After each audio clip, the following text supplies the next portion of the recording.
Bora lá, pessoal, vamos finalizar então essa parte de hidrostática e vamos falar um pouquinho também, claro, sobre hidrodinâmica, né? Esse conceito de hidrodinâmica, ele pode estar aparecendo em provas, não apenas como nesse intensivão para o Enem, mas é um assunto que está aí, fala bastante na moda, vamos colocar assim, porque aconteceram, claro, algumas situações um tanto quanto marcantes, chatas, né, que poderiam, claro, ter sido evitadas. Mas nós não estamos aqui efetivamente para ficar julgando o que aconteceu ou deixou de acontecer em algumas cidades, principalmente cidades mineiras, mas efetivamente para tentar entender um pouquinho como é que isso acontece. Bom, a partir do momento que a gente começa a falar sobre essa condição que envolve esse conceito da hidrodinâmica, eu quero que vocês percebam que ele tem uma diferença em relação à hidrostática. Mas antes disso, vamos finalizar o conceito da hidrostática falando sobre o empuxo. Bom, essa tal grandeza empuxo, também conhecida como a força de empuxo, esta força de empuxo, ou se assim preferir, também conhecido como teorema ou princípio de Arquimedes, né? Este Arquimedes é aquele doido que saiu correndo pelado pelas ruas da cidade gritando Eureka, Eureka, Eureka, eu encontrei, eu achei, enfim.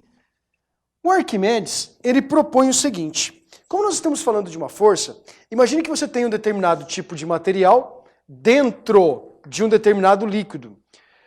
Esta força de empuxo, que corresponde ao peso do líquido deslocado, ela vai ser calculada como este produto da densidade do líquido pelo volume submerso e ainda em função da gravidade local.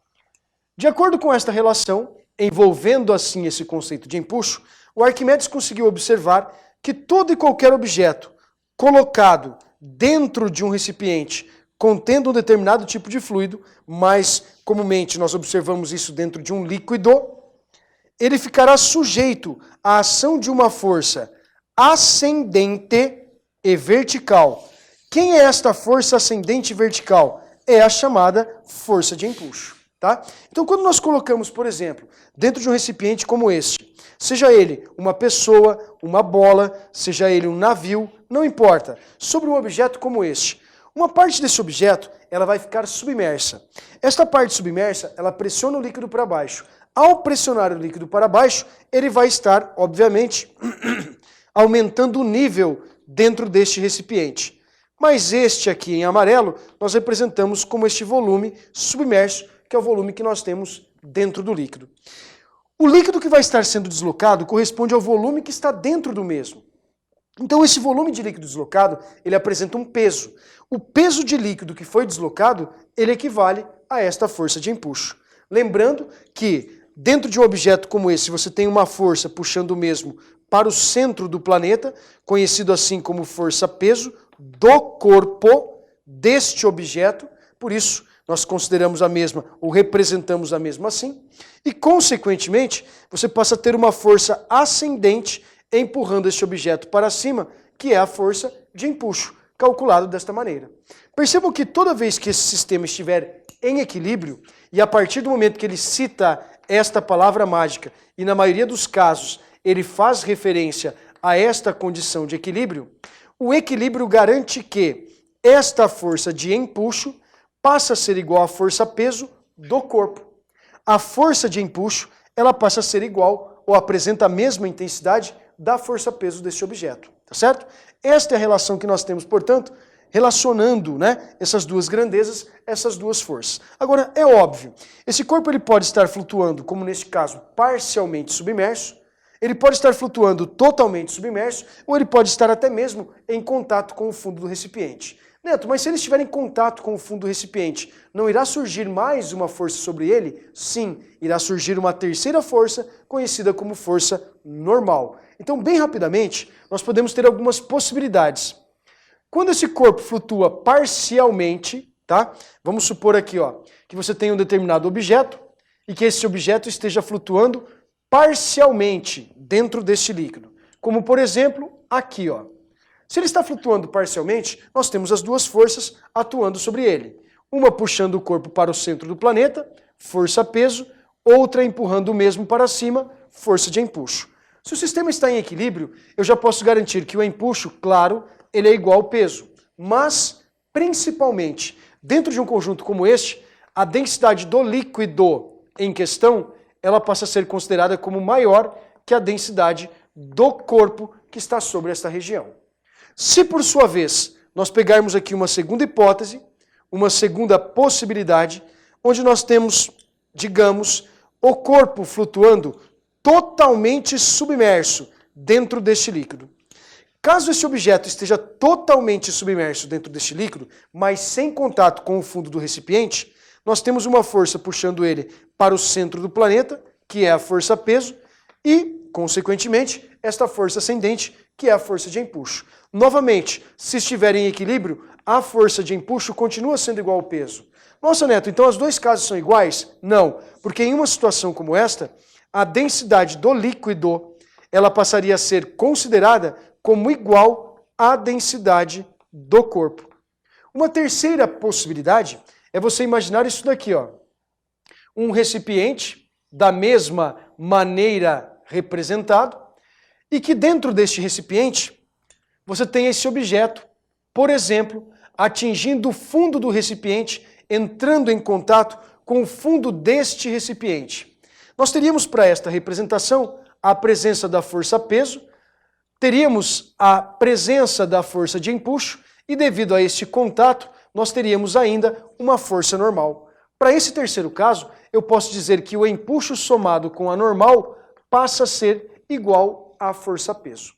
Consequentemente, que a densidade do líquido, ela passa a ser agora menor que a densidade deste corpo em questão.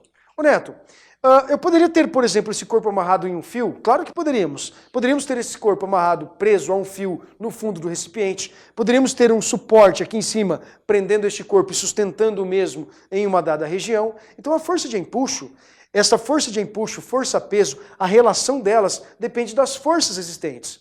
Mas lembre-se, a partir do momento que ele cita condições de equilíbrio, nós temos que pensar que todas essas forças, vetorialmente dizendo, elas vão te dar uma intensidade igual a zero. Elas devem, portanto, obedecer à inércia. Então fiquem bastante atentos à questão dessa relação das densidades. Flutuando parcialmente submerso, nós temos a densidade do líquido maior que a do corpo. Se por sua vez as densidades forem iguais, o corpo está flutuando totalmente submerso. E caso a densidade do líquido seja menor do que a densidade do corpo, ele vai para o fundo do recipiente. Mas claro, ele ainda pode estar preso a diferentes superfícies, a diferentes objetos, tá bom? Bom, agora vamos falar um pouquinho sobre esse conceito já citado, que é o conceito da hidrodinâmica. Dentro desse conceito de hidrodinâmica, nós temos que ficar muito atentos, mas muito atentos a alguns conceitos relativamente simples. O primeiro deles que eu quero citar para vocês é o conceito de vazão. Esta vazão, em alguns materiais pode trazer com a letra Z, mas o mais comum é que traga com esta letra Q. O que representa esta vazão para um determinado líquido? A vazão, pessoal, ela nada mais é do que a razão entre o volume pelo intervalo de tempo. É assim que nós definimos a vazão, por exemplo, que ocorre em uma torneira, a vazão que ocorre em uma catarata, a vazão de uma represa, ou até mesmo, tragicamente dizendo, a vazão quando se estoura uma barragem, como é o caso, né, do que aconteceu aí recentemente com Brumadinho, que aconteceu lá com Mariana, né? Então, caso haja o rompimento, existe uma vazão, que é a quantidade de líquido, ou no caso de rejeito, que passa através daquela secção. Bom, se a vazão pode ser dada como a razão do volume pelo intervalo de tempo, a unidade de medida para esta grandeza será o metro cúbico por segundo. É assim que nós definimos a vazão, a quantidade, o volume de material que atravessa uma determinada secção a cada intervalo de tempo. Perfeito. Mas como nós estamos falando sobre a vazão, imagine a vazão dentro de um cano, por exemplo. Ah, Neto, dentro de um cano que apresente um formato cilíndrico, né? É claro, um cano apresentando aqui um determinado formato cilíndrico dentro deste recipiente. Se por acaso nós pensarmos aqui, olha, quanto de líquido nós vamos ter vazando, extravasando, por exemplo, este tipo de recipiente. Aqui eu passo a ter um determinado volume. Como é que eu calculo este volume? Basta você pegar dentro de um recipiente como este, o produto desta área da base em função deste deslocamento, em função desta distância. Então se eu pegar a área vezes a distância, eu tenho o volume do recipiente. Perfeito. Isso nos leva ao seguinte. Se a vazão é o volume dividido pelo tempo, eu posso definir esse conceito, volume, como produto da área pelo deslocamento. E deslocamento por intervalo de tempo, nós conhecemos como velocidade. Então, outra maneira de pensarmos em função da vazão é simplesmente no produto da área que nós temos para o recipiente, seja ele um cano, seja ele a área de um pequeno buraco, não importa, em função da velocidade com que o fluido escapa de dentro desse recipiente. Então essa vazão, que ela vai ser medida em metros cúbicos por segundo, esta área de secção medida em metros quadrados e a velocidade de escoamento do fluido, que ele é medido, claro, em metros por segundo, tá bem? Bom, este é o primeiro dos conceitos. Mas essa equação da vazão, ela nos leva a uma segunda equação bastante importante, conhecida como equação da continuidade. Então vamos notar aqui o seguinte. Esta equação da continuidade, tá? Equação da continuidade, ela nos mostra algumas relações importantes. Então, primeiramente, vamos pensar em um recipiente que ele apresente aqui um determinado formato, um tanto quanto diferenciado como este. Dentro de um recipiente com um formato diferenciado como este daqui, ó, nós poderíamos imaginar que, imagina isso como se fosse a parte de uma seringa. Aqui nós temos a parte toda do êmbolo desta seringa, e aqui aquela pontinha por onde este líquido pode estar escoando.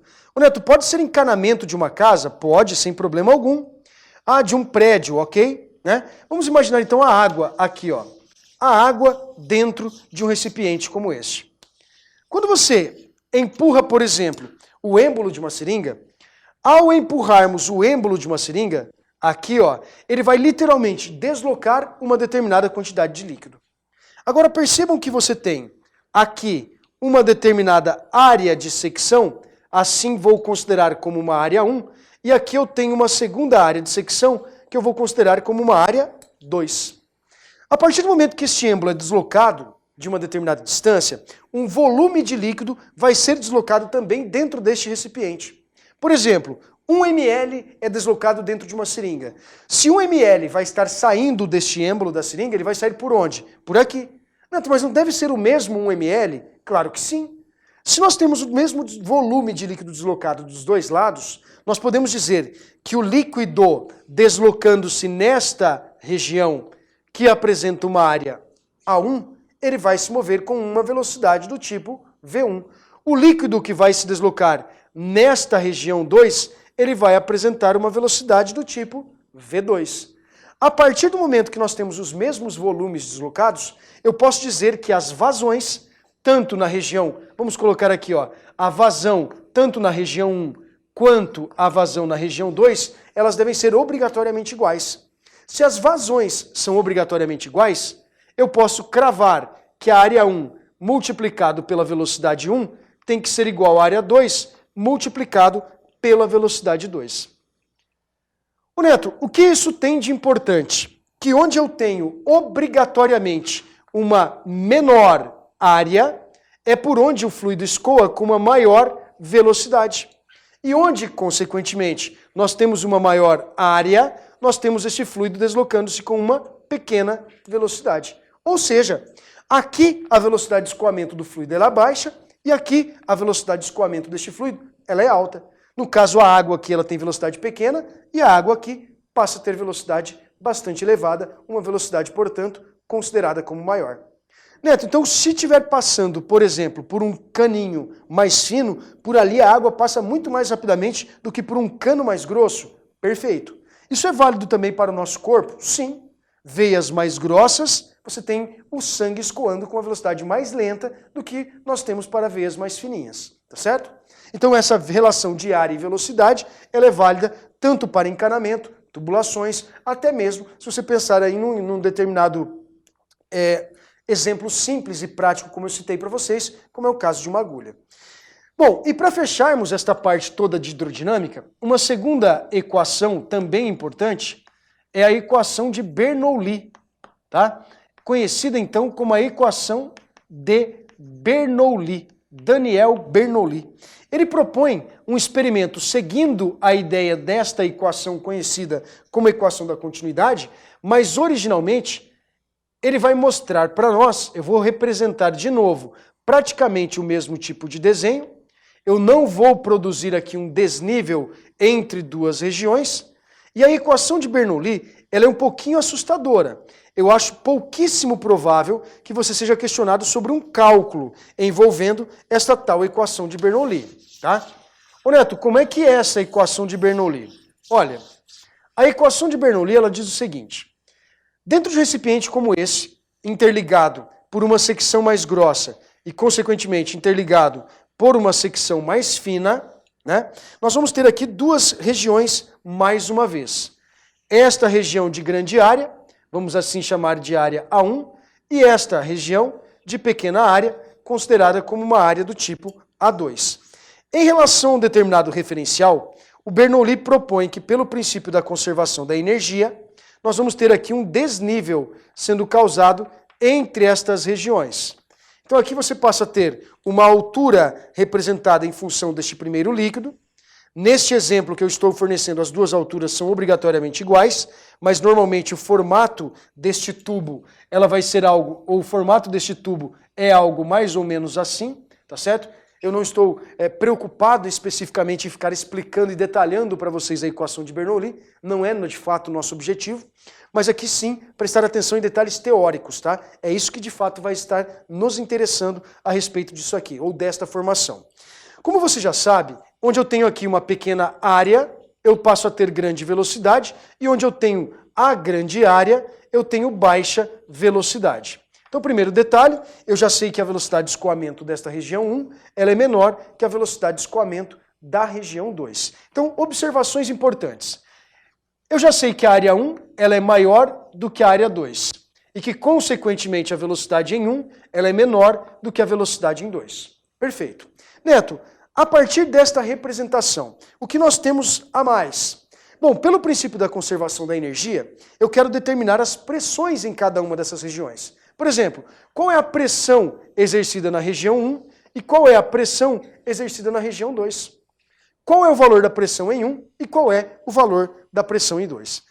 A equação do Bernoulli, a equação considerada, conhecida como a equação de Bernoulli, ela é bastante grande, tá certo? Ela vai ser representada da seguinte forma: a pressão do ponto 1, somado com a densidade do líquido, multiplicado pela gravidade, pela altura do líquido no ponto 1, mais a densidade do líquido multiplicado pela velocidade de escoamento do lado 1 ao quadrado sobre 2. Isto permanece obrigatoriamente constante.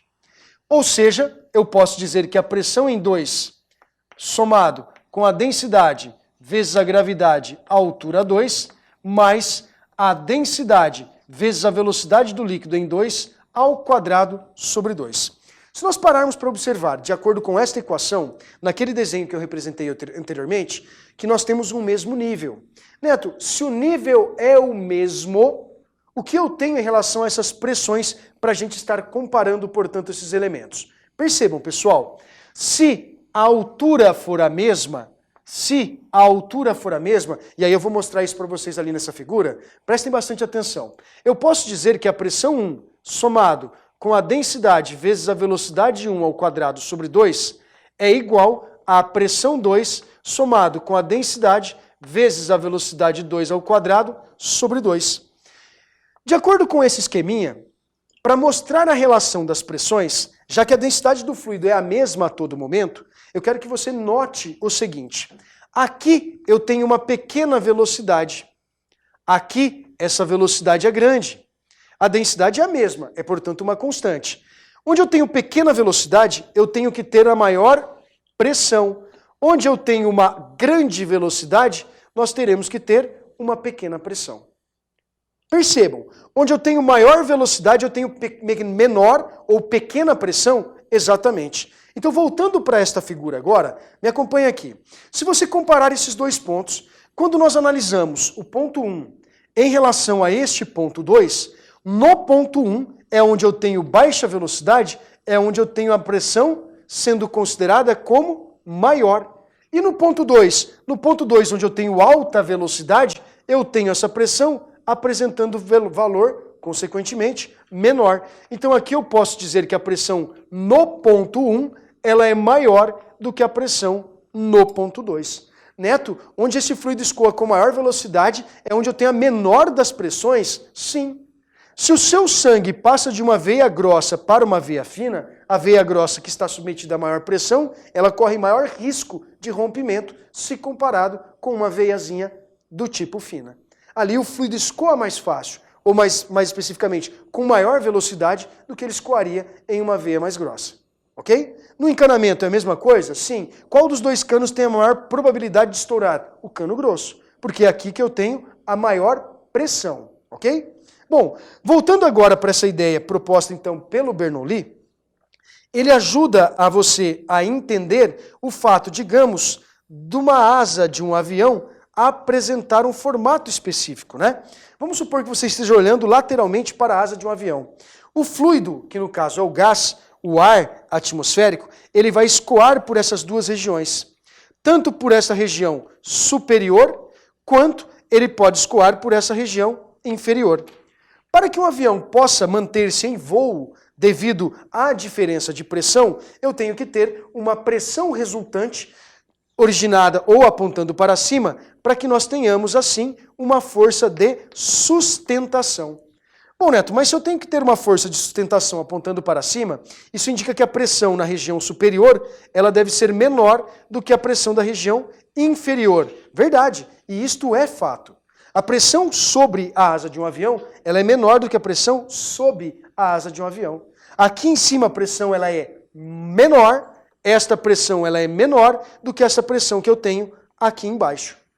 Neto, mas por que a pressão aqui de cima é maior?